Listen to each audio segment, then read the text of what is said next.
Halo,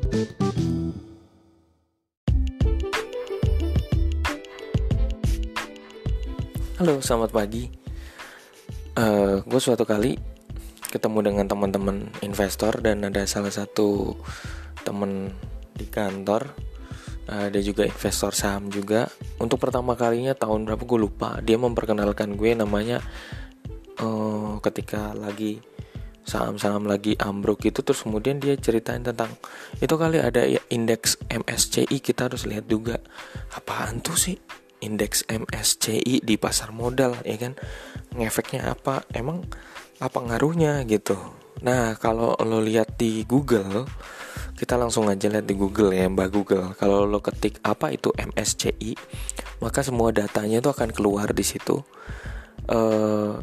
Akan kelihatan ada namanya mengenal indeks MSCI ya, terus pengaruhnya ke saham, terus apa itu indeks MSCI dan apa yang diukur. Jadi datanya tuh bisa keluar di sini terkait dengan penasaran kan apa itu MSCI gitu.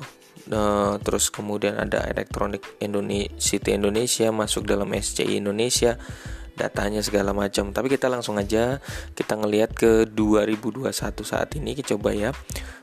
Tapi gue kasih tahu dulu dari website ini, misalnya dari sahamgain.com itu diceritain MSCI itu adalah indeks yang diterbitkan oleh Morgan Stanley Capital International untuk mengukur kinerja pasar di wilayah tertentu yang ditetapkan oleh standar perhitungannya gitu. Jadi indeks MSCI katanya ini memang memberikan pengaruh yang besar terhadap indeks saham suatu negara. Kalau di Asia dan Bursa Indonesia, MSCI menerbitkan MSCI The Emerging Market Index dan MSCI Indonesia Index.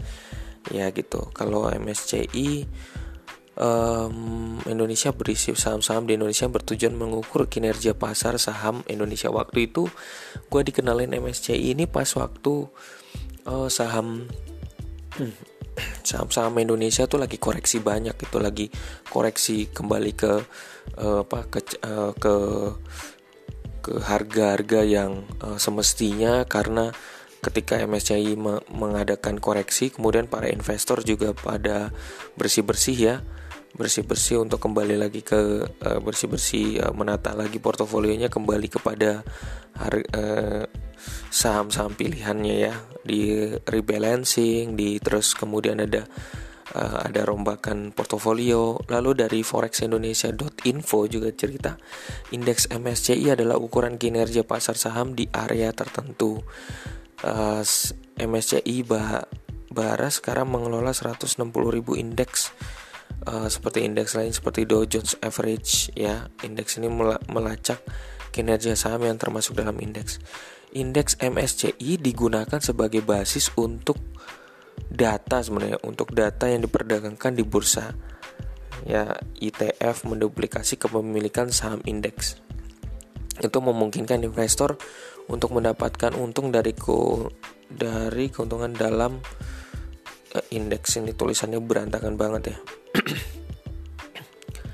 MSCI memilih saham untuk indeks ekuitasnya yang mudah diperdagangkan dan memiliki likuiditas tinggi ya. Jadi dia bilang bahwa MSCI ini penting juga ya datanya. Jadi dia pilihnya karena ada indeks ekuitasnya yang bisa diperdagangkan, likuiditasnya tinggi, ada partisipasi investor aktifnya lebih tinggi ya. Terus kemudian banyak pemilik-pemiliknya, lalu juga akurasi dan efisiensinya. Terus kemudian apalagi kalau di sini ya, kayaknya sih itu sih, lebih nanti bisa dibaca aja di forexindonesia.info ya. Lalu juga, nah sekarang gue masuk ke datanya, di mana gue bisa dapat. Waktu itu gue bingung banget tuh, di mana gue bisa dapat, karena nggak di share apapun ya. Ternyata ada di internet. Di internet kalau mau lihat namanya MSCI, ketika aja MSCI license index ya gitu. Jadi ini untuk ngelihat yang saham-saham yang masuk dalam berdasarkan catatan di 9 Maret 2021. Ini datanya dari menurut hitungannya MSCI yang memang liquid, saham-saham di Indonesia memang liquid dan direkomendasikan Bank Sentral, Bank Rakyat, Telkom, Bank Mandiri, Bank Astrana Internasional, Unilever, Cepin, Charon Pokpan, Bank Negara Indonesia, United Tractor, Indakiat Pulp Paper, Kalbe Farma, Semen Indonesia, Barito, Sarana, Nusantara, Indofood Makmur, terus Merdeka Copper Gold, Indofood ICBP Sukses Makmur ya, Indo Semen Tunggal, Antam, Gudang Garam, Adaro, perusahaan gas negara. Nah ini juga di data ini udah ada harganya, price-nya, terus kemudian ada bobotnya, segala macam kodenya. Terus kemudian dari sektornya yang juara berdasarkan data dari MSCI, yang pertama adalah financials, terus kedua adalah communication service, ketiga consumer staples. Tapi katanya sih kalau misalnya dengar rumornya, kalau misalnya Gojek sama Tokopedia masuk ini ke bursa saham, melantai di bursa saham, maka ada ritme yang berubah, akan pola yang berubah yang selama ini selama 10 tahun terakhir dinamikanya adalah soal keuangan, sektor finansial.